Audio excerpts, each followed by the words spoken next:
What's up, guys? It's the Sound Alchemist here with Gersh1. yeah, and Nurgle's got his grasp on Gersh's heart. Yes. Yeah, but that's why he's wearing green. Yes. Anyway, we're back at it to answer your questions in another episode of For the Greater Nurgle Edition. Because of this guy. Yes. Now this is a video series where you guys ask us questions about Warhammer 40K or about anything in life, and we try our best to answer it with the lore knowledge that we have. Put question in front of your question if you want to ask us anything, just so that it's easier for us to filter through it. That's what Matei Kemeni did.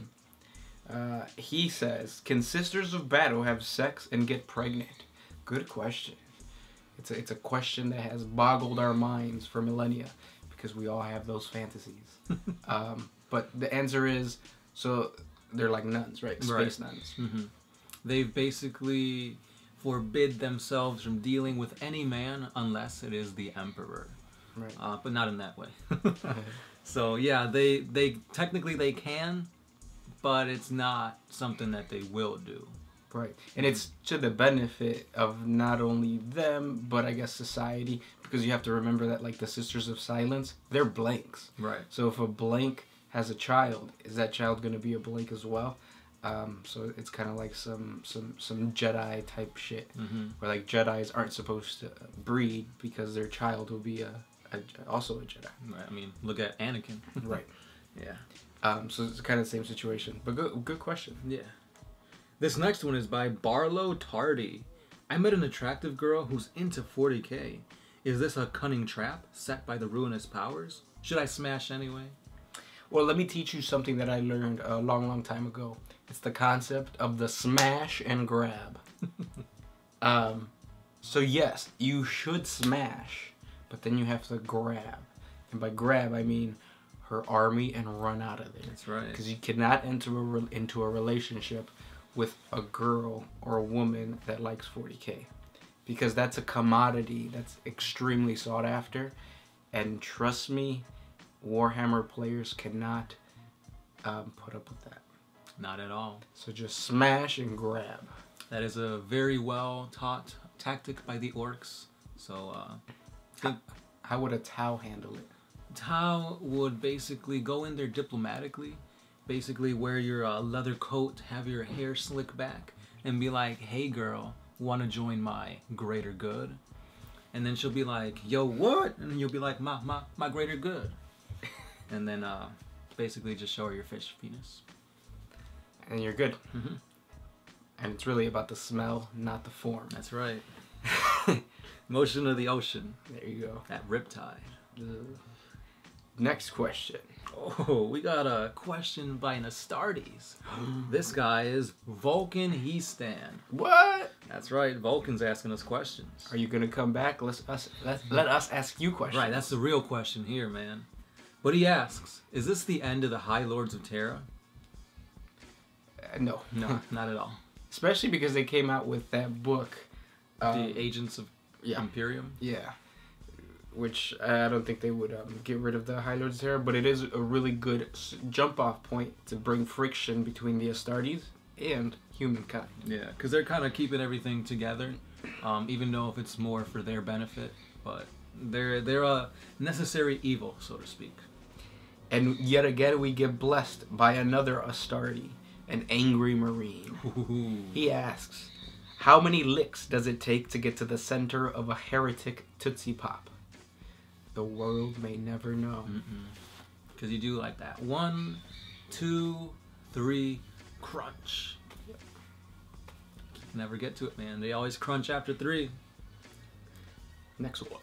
Jamie Krutzfelt. What was the Emperor's war gear? So he has that flaming sword. He's got it's like a power claw, like a talon. Yep. I forgot what it's called. And he's very psychically attuned, so I guess that counts. And his armor was supposed to, like, regenerate him or some shit like that. Couldn't regenerate him during the battle with Horus because, of course, it doesn't fit the plot, but whatever. Yeah, his plot armor literally failed him. Yeah. Run, Azel, run. Who would you think would win in an all-out war? And why Tyranids, Xenoforms, or the bugs from Starship Troopers, including all special types of each respective army. So Tyranids, Xenomorphs, or the bugs from Starship's Troopers. I'm just gonna go with Tyranids because I know the most lore on them. I number them as Tyranids, and then the aliens, and then the Starship. No, Tyranids, Xenomorphs, and then the Starship Trooper alien bug things. Yep. Yeah. And then who would you think would win it all, like in 40K? Oh, definitely Tyranids. Yeah, it seems like the Tyranids would be the no-brainer because we don't know how many there are. There could be like an entire swarm just all around the eastern fringe. Yeah, it's like we've only seen a tendril, and it's like they're already the greatest threat. But are they really? Right. Because if they come in, I think their greatest enemy would be the Necrons. Yeah. So if the Necrons can take them out, then the Necrons would be the biggest threat. But again, it's the what ifs. Mm-hmm.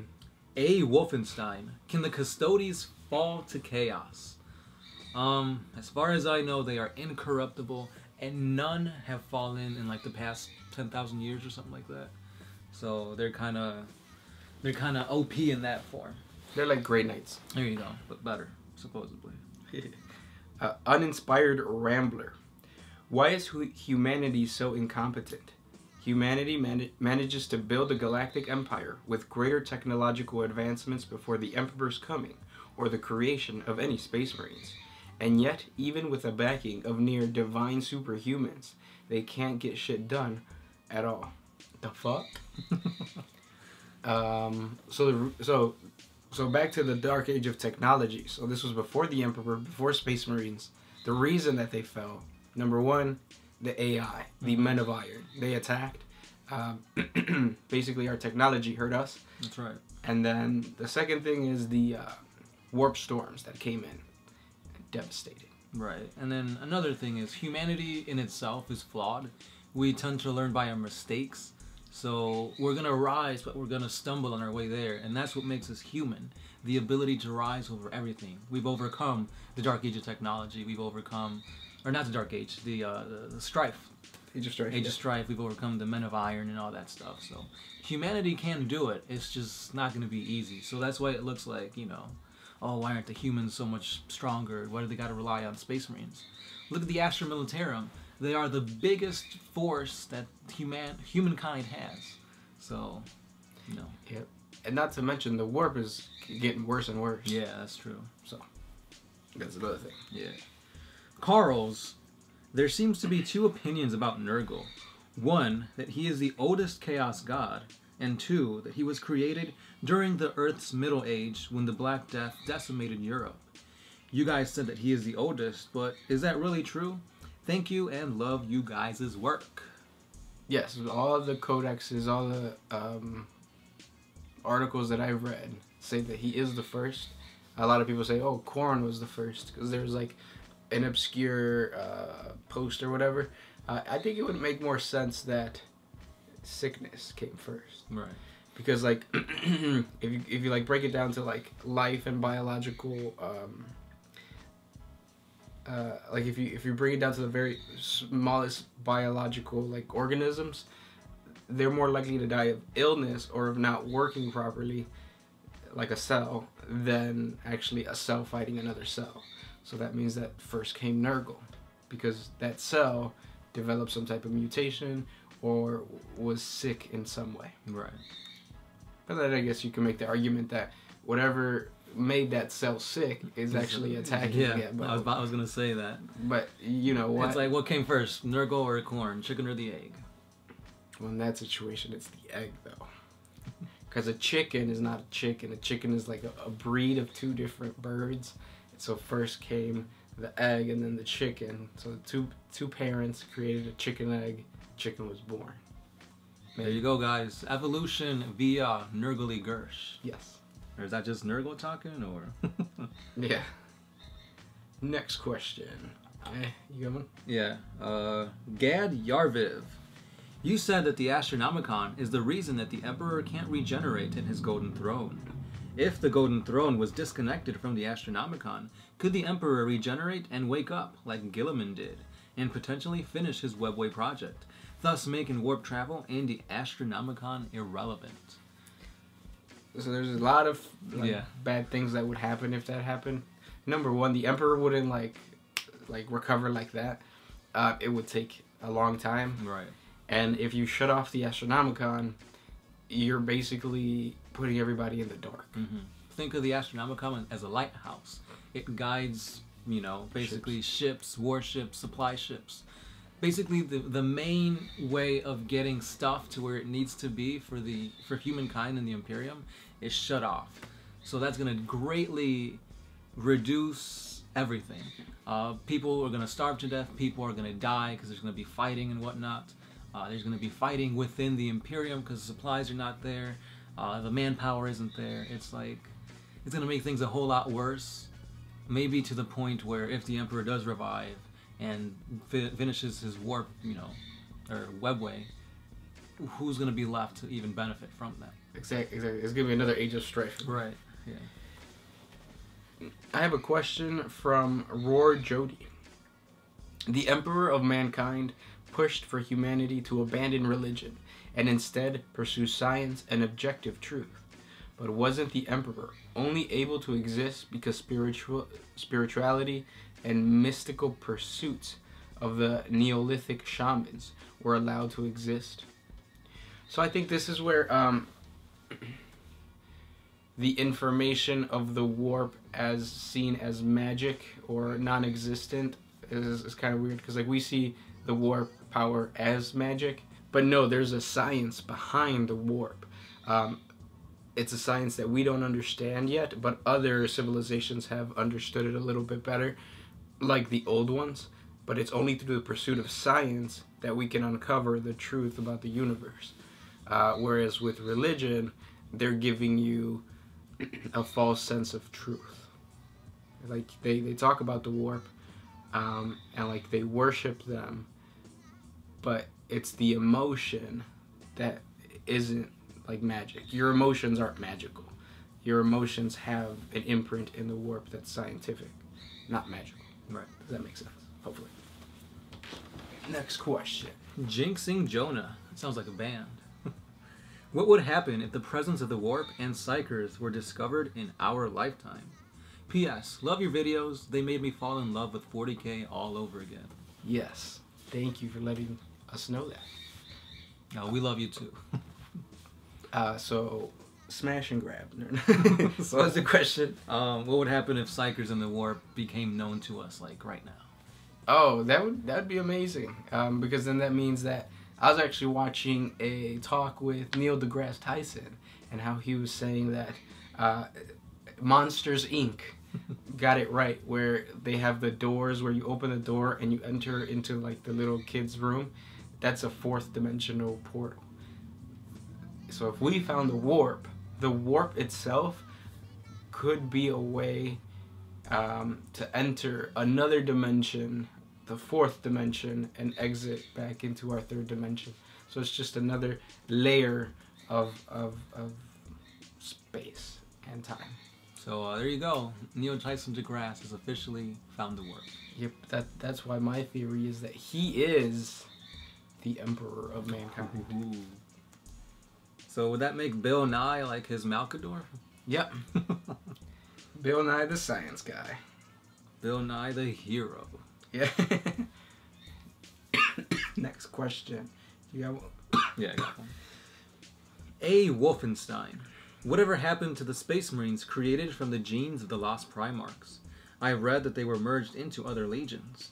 If so, can there be Space Marines with the traits of the Lost Primarchs? Yes, and yes. So there's a lot of stories of the Ultramarines getting a huge bolster of recruits from an unknown chapter. Mm-hmm. Also, there's a lot of obscure chapters during the Horus Heresy that afterwards there's no record of them existing in any legit legion. That's because they were war bands or splinters. Of, like those. So yeah, there is stories. We still have to make that video. This question comes from Caleb Weber. If the Imperium found an alternative to the Astronomicon, would the Emperor know about it so he could focus his energies on something else, like possibly healing himself? Also, where is the patron contest at? Oh, okay, so, yeah, if the I don't think the Emperor knows of another way, otherwise he would have done it. Yeah. But yeah, so if there's another lighthouse or another way to power the Astronomicon, yeah, he could focus on healing himself. Yeah. And then the Patreon giveaways coming soon. Stay tuned, guys. Next question. That one from Julian Shawaskaiziza. What do you think about the robot Gorilla Man enlightenment inside of the throne room? Robot Gorilla Man? Yeah. What did he see? What about Cypher like to see so badly? What would Cypher like to see so badly? Do not butcher my name, please. I think we did, yeah. Too late. So there's a lot of speculation as to what actually went down in that throne room. Will we ever know? Probably not. But I'm pretty sure GW is gonna throw little like inklings as to, oh, you know, Gilman's fighting this chaos faction because of, you know, the Emperor said, oh, this guy has to die in order for this to happen or something like that. And the thing about Cypher probably has to do something with the Primarch, you know, Lionel Johnson. Maybe he was confirmed in his speculation of, you know, Lion is actually a traitor now, or, you know, what's going on there. Oracle Feroz. There is something one more badass Space Marine than... I guess, is there someone more badass than Kaldor Drago?